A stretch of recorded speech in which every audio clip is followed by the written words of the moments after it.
Rackless Kazi is a safe space for women to be creative. It's also a place for women to be inspired beyond just performing.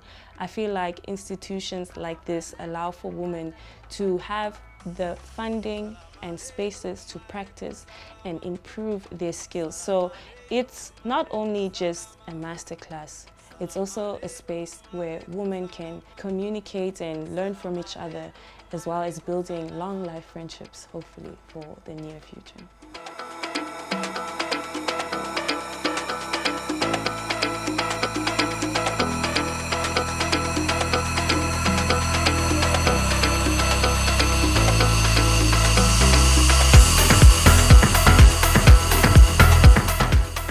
Rackless Kazi is a dream come true, honestly. I think that summarizes the entire emotion.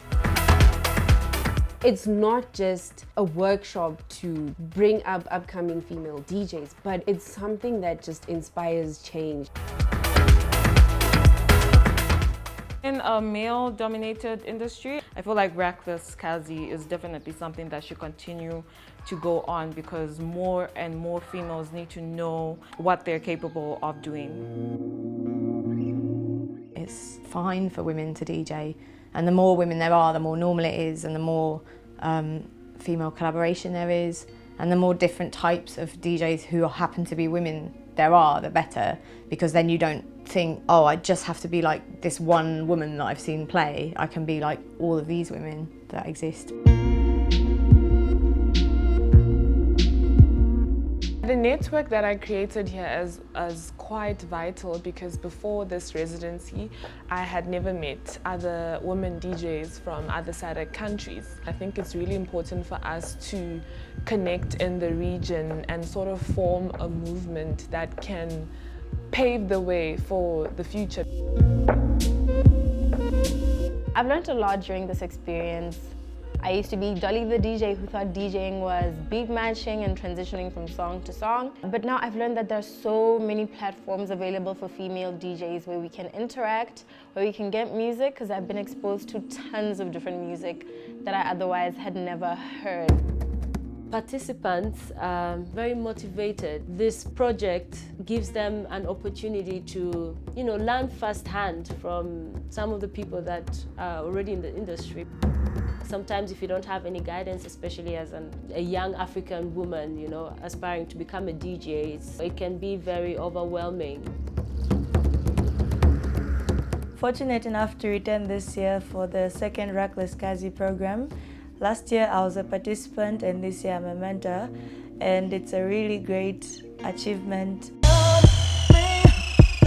So much has changed in that time frame. We have less Zambian participants and more from other countries within the Southern African region, and you get to share different cultures and experiences.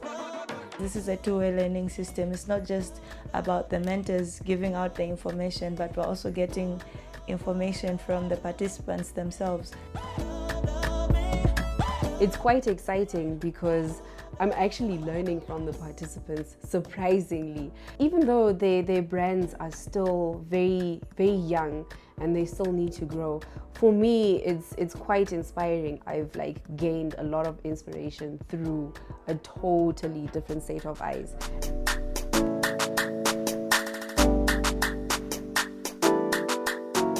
I won't lie, African crowds are tough.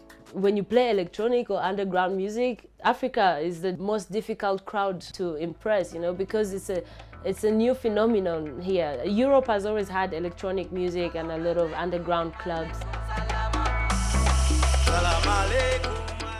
Most of the time, they want to hear the same, Burna Boy track, the typical one that they hear all the time, or they want to hear Yemi Alade all the time. When you manage to catch the African crowd grooving to some of these experimental sounds, then I feel like the rest of the world is easier.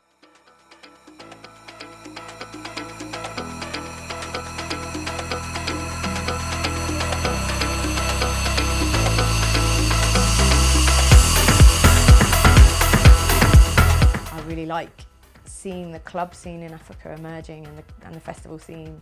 Europe needs to be looking to Africa and South America for the next kind of generation of innovators in electronic music, because these scenes are like really developing in interesting ways, and I just kind of can't wait to see where it goes next. I'm hoping that Africa will realize the amazing talent we have. You know, the industry will learn to continue to help these young individuals, and hopefully we create our own narrative as we have been doing, and continue to show the rest of the world what our music industry is really made of.